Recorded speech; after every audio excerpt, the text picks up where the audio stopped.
மகாலே நம்ம எதுக்கு இங்கே வந்திருக்கேன்னா ரவா லட்டு செய்ய தான் வந்திருக்கு. ரவா லட்டு செய்யறதுக்கு என்னெல்லாம் வேணும்னா ஃபஸ்ட்டு ரவா, அதுக்கு அடுத்து தேங்காய், அதுக்கடுத்து அண்டி பருப்பு இருக்குது, எங்கள்கிட்ட அடுத்து கிஸ்மிஸ் பழம் இருக்குது, நாங்களே இடித்து வச்ச ஏலக்காய் இருக்குது, இது வந்து நெய், அடுத்து நாங்கள் ஒரு 1/2 கிலோ கிட்ட சீனி வச்சுருக்கோம். இதையெல்லாம் போட்டு தான் நாங்கள் இன்னும் ரவா லட்டு செய்ய போகிறோம். செய்வோம்ல மக்கா. அடுத்து கடாய், நம்ம நெய்யை வைத்தோம், அண்டி பருப்பை போட போகிறோம். அண்டி பருப்பு சொல்லி அண்டி நல்லா சவக்கம், அது வேற கிண்டானா. அண்டி பருப்பெல்லாம் நல்லா சவத்தாச்சு. இனி நம்ம கிஸ்மிஸ் பழம் போட போகிறோம், அதாவது உலர் திராட்சை. இது நல்ல நல்ல பபுள்கா மாதிரி ஊதி வரணும், அது வரைக்கும் இதை போட்டு கிண்டானா. பார்த்தீங்களா எல்லாம் நல்லா எப்படி ஊதி வந்துருக்குன்னு, பூமரில் வச்சு நம்ம கும்பலி விடியோ போல வந்திருக்கு. இனி நம்ம மாவு போடுவோம். இதான் வறுத்த ரவை மாவு, இருந்தாலும் நம்ம ஒருக்கா வறுத்து எடுக்கணும், அப்போ தான் டேஸ்ட்டாக இருக்கும். இப்போ பாருங்கள் மக்களே, நல்ல மனம் வருது வீட்டில். இப்படி தான் ஈஸ்ட் செய்யணுமோ மச்சி. ஓரளவுக்கு நல்லாவே வறுத்து எடுத்தாச்சு.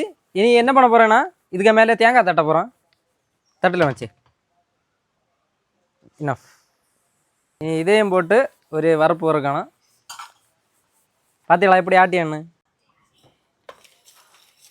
பகல் நல்ல சவுன்னு வந்தாச்சு.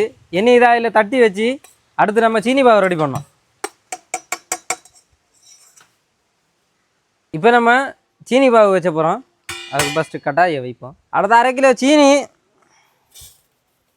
அப்படியே இருக்கட்டு, அது நல்லா மெல்ட் ஆகும். மெல்ட் ஆன பிறகு சீனி பாவு ரெடி ஆகும். அதுக்கு தேவையான அளவு கொஞ்சமாக தண்ணி ஊற்றணும்.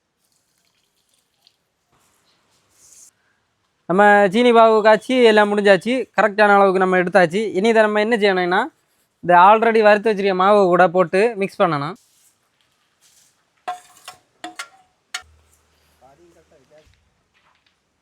நம்ம வந்து ஆல்மோஸ்ட் மொத்தமாகவே ஒர்க்கை முடிச்சுட்டு இனிமேல் என்ன பண்ணணும்னா ஒரு 10 நிமிஷம் இதை வந்து கொஞ்சம் நேரம் பதப்படுத்தி வைக்கணும். பதப்படுத்தி வச்சுட்டு அதை நம்ம அதுக்கப்புறம் தான் நம்ம வந்து உருண்டை பிடிக்கணும்.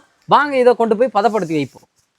நண்பர்களே, இப்போ பார்த்தீங்கன்னா நாங்கள் வச்ச 10 நிமிஷத்தில் நம்ம நினச்ச மாதிரி பக்காவாக வந்திருக்கு. நம்ம இனி இதை உருண்டை பிடிப்போம். பக்காவாக ரவா லட்டு உருண்டை வந்திருக்கு. நம்ம இப்போ ரவா லட்டை டேஸ்ட் பண்ண போகிறோம்.